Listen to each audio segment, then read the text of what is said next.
प्रेम एक ऐसा भाव जिससे परमात्मा को पाया जा सकता है। भगवान गौतम बुद्ध ने पूरी दुनिया को प्रेम का संदेश दिया कि प्रेम से आप पूरी दुनिया को जीत सकते हैं। बुद्ध कहते हैं कि प्रेम से घृणा को भी जीता जा सकता है।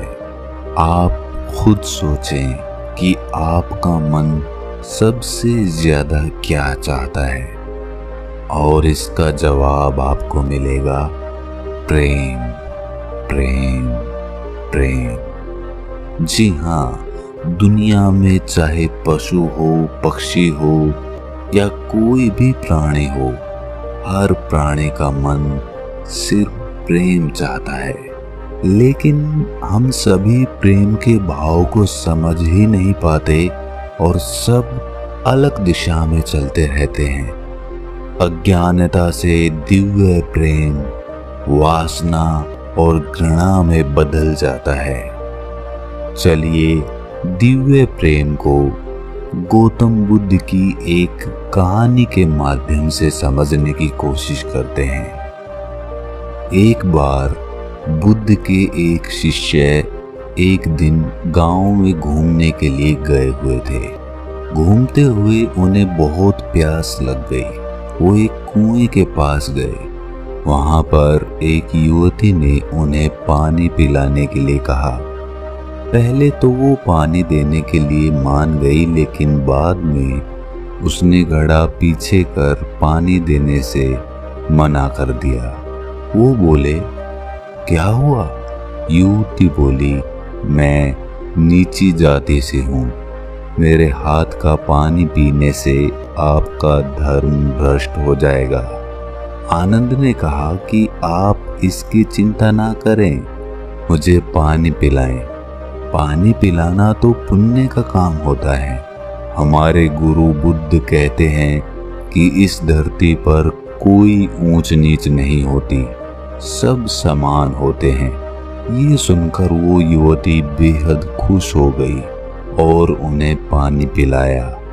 उसके बाद वो युवती वहां से चली गई। वो रास्ते भर आनंद के बारे में ही सोचती रही। उसे उनकी सोच बहुत पसंद आई। आनंद देखने में भी बहुत सुंदर थे। कोई भी उन पर आसानी से मोहित हो जाता। वो युवती भी आनंद पर मोहित हो गई। वो रोज कुएं के पास उनका इंतजार करती। आनंद रोज उस कुएं के पास से जाते तो वही युवती उन्हें पानी पिलाती। अब तक उसे बस उन्हें जी भर देखने की इच्छा थी, लेकिन अब वो इच्छा बढ़ रही थी। एक दिन आनंद नहीं आए। युवती बहुत परेशान हो गई और उनके बारे में पता करने के लिए बुद्ध के आश्रम में पहुंच गई। जब उसने आश्रम में आनंद को देखा तब उसकी परेशानी दूर हुई। उसने आनंद से कहा कि आज आप घूमने के लिए गांव में नहीं आए। आनंद ने कहा, आज मुझे आश्रम में बहुत काम था। युवती ने कहा, आप जाति का भेदभाव नहीं करते, क्या आप मेरे घर खाने का निमंत्रण स्वीकार करेंगे? आनंद ने कहा, ये तो मैं बुद्ध से पूछकर बताऊंगा। उनकी अनुमति मिल गई तो मैं अवश्य आऊंगा। ये सुनकर युवती खुश हो गई और वहां से चली गई। उसे उस दिन पूरी रात नींद नहीं आई।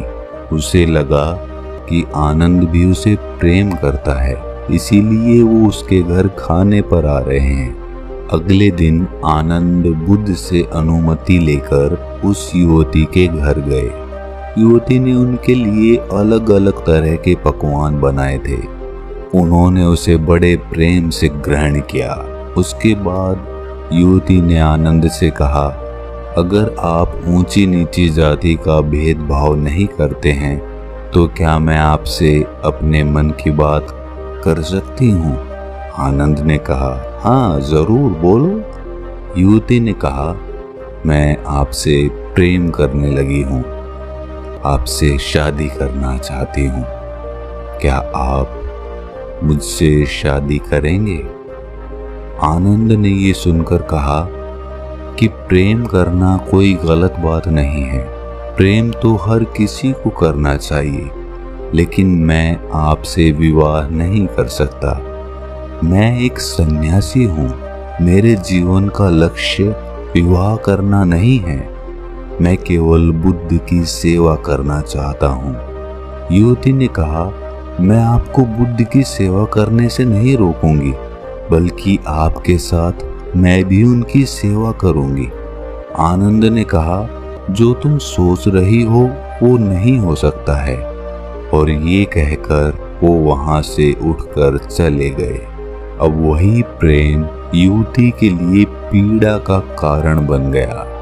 वो हर कीमत पर आनंद को पाना चाहती थी। जब ये बात युवती की माँ को पता चली तो उसने एक उपाय सोचा। उसने अपनी बेटी से कहा, तुम अपनी माँ पर भरोसा रखो, आनंद तुम्हारा ही होगा। तुम उसे फिर से खाने पर बुलाओ।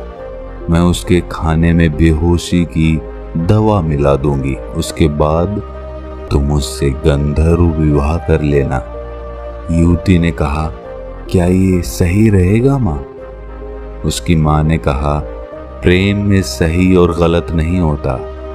अगले दिन युवती फिर आनंद से मिलने गई और कहा, क्या आप मुझसे नाराज हैं? आनंद ने कहा, नहीं, मैं किसी से नाराज नहीं होता, और आपने तो ऐसा कुछ किया भी नहीं कि मैं नाराज हो जाऊं। युवती ने कहा, तो ठीक है, फिर क्या आप दोबारा मेरे घर भोजन करने आएंगे? आनंद ने कहा, मैं बुद्ध से अनुमति लेकर अवश्य आऊंगा। अगले दिन आनंद युवती के यहाँ भोजन पर गए। उसने तरह तरह के भोजन आनंद को परोसे और उसमें एक बेहोशी की दवाई मिला दी। आनंद उसे खाते ही बेहोश हो गए। युवती की माता ने कहा, जाओ, अब तुम गंधर्व विवाह कर लो। मुझे ये ठीक नहीं लग रहा माँ। युवती की माँ कहती है, अरे सही गलत सोचोगी तो आनंद कभी नहीं मिलेगा। युवती अंदर गई और तैयार होकर बाहर आई। जैसे ही वो वरमाला लेकर आनंद के पास आई, उतने में ही आनंद की बेहोशी टूट गई और युवती को अपने समीप वरमाला के साथ देखा। युवती भी आनंद को इस तरह देखकर घबरा गई। आनंद ने युवती को खुद से दूर किया और बिना कुछ कहे वहां से उठकर चले गए। युवती कुछ भी नहीं कह पाई। उसने अपनी माँ से कहा कि आपके कारण मुझसे वो दूर हो गए हैं। मैं खुद को पापी समझ रही हूँ। मुझे ऐसा नहीं करना चाहिए था। मैंने बहुत बड़ा पाप कर दिया। अब तक वो मेरे हाथ से पानी तो पीते थे, लेकिन अब तो मेरा चेहरा तक नहीं देखेंगे। वो पूरी रात इसी पीड़ा में रही और सोचती रही, दुख मनाती रही।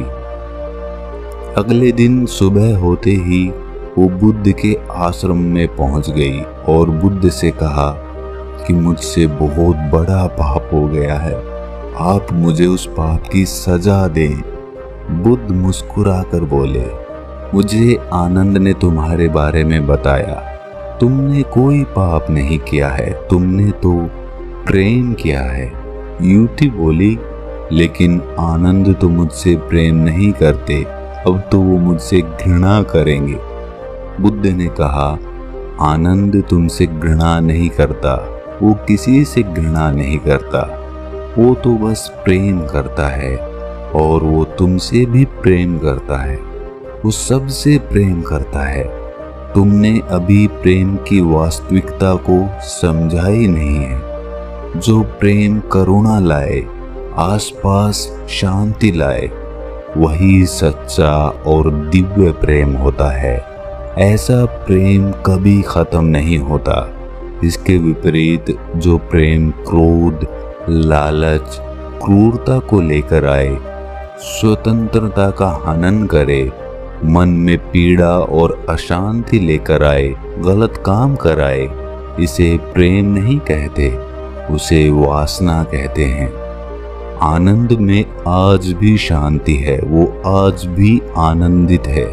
वो तुमसे मिलकर पहले जितना खुश था आज भी उतना ही खुश है। वो तुमसे जितना प्रेम करता था आज भी उतना ही करता है। उसके मन में कोई पीड़ा नहीं है, वो किसी पाप भाव से ग्रसित भी नहीं है। उसका प्रेम वास्तविक है। इसके विपरीत तुम खुद को देखो, जिसे तुम प्रेम कह रही हो, क्या तुम्हें सच में लगता है कि वो वास्तविक प्रेम है? क्या तुम आनंदित हो? क्या तुम्हारे मन में शांति है?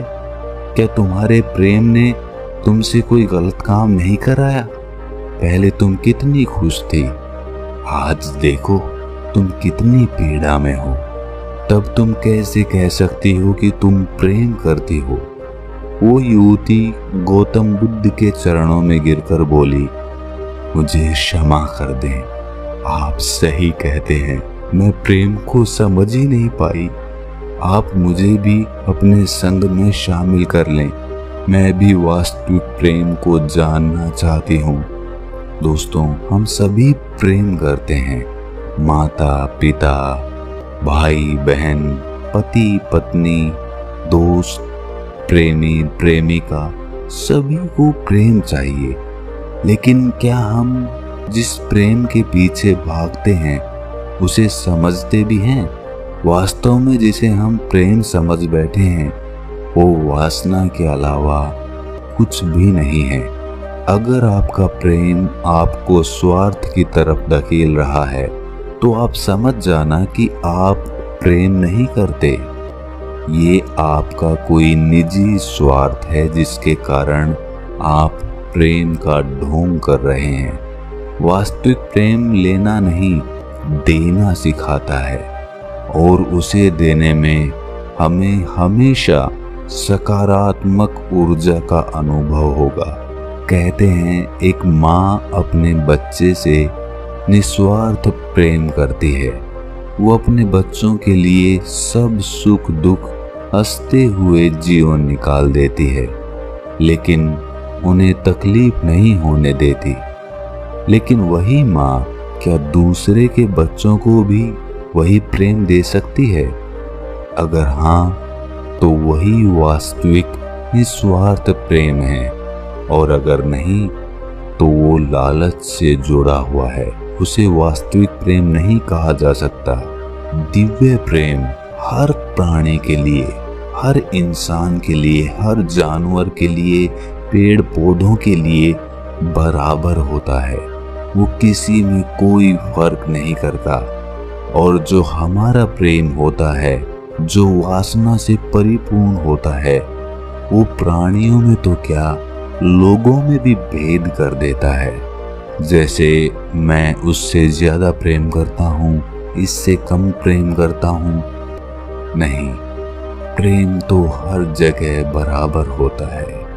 तो दिव्य प्रेम की क्या क्या साधनाएं होती हैं, आप मुझसे कमेंट सेक्शन में ज़रूर पूछें, और उस पर मैं हो सकता है एक अलग से वीडियो भी बनाऊं कि हम दिव्य प्रेम को अपने मन में कैसे जागृत कर सकते हैं। जी हाँ दोस्तों, इसकी भी साधनाएं होती हैं, और साधनाओं के माध्यम से हम दिव्य प्रेम अपने मन में जगा सकते हैं। अगर ये कथा आपको थोड़ी सी भी ज्ञानवर्धक लगी तो इसे अपने सगे संबंधियों, दोस्तों, मित्रों के साथ शेयर ज़रूर करें, और ऐसी ही कहानियाँ सुनने के लिए हमारे चैनल को सब्सक्राइब कर लें और नोटिफिकेशन बेल को प्रेस कर दें, ताकि जब भी हम कोई कहानी या कथा डालें तो आपको तुरंत पता चल जाए। तो मिलते हैं अगली कहानी में, तब तक के लिए अपना ख्याल रखें।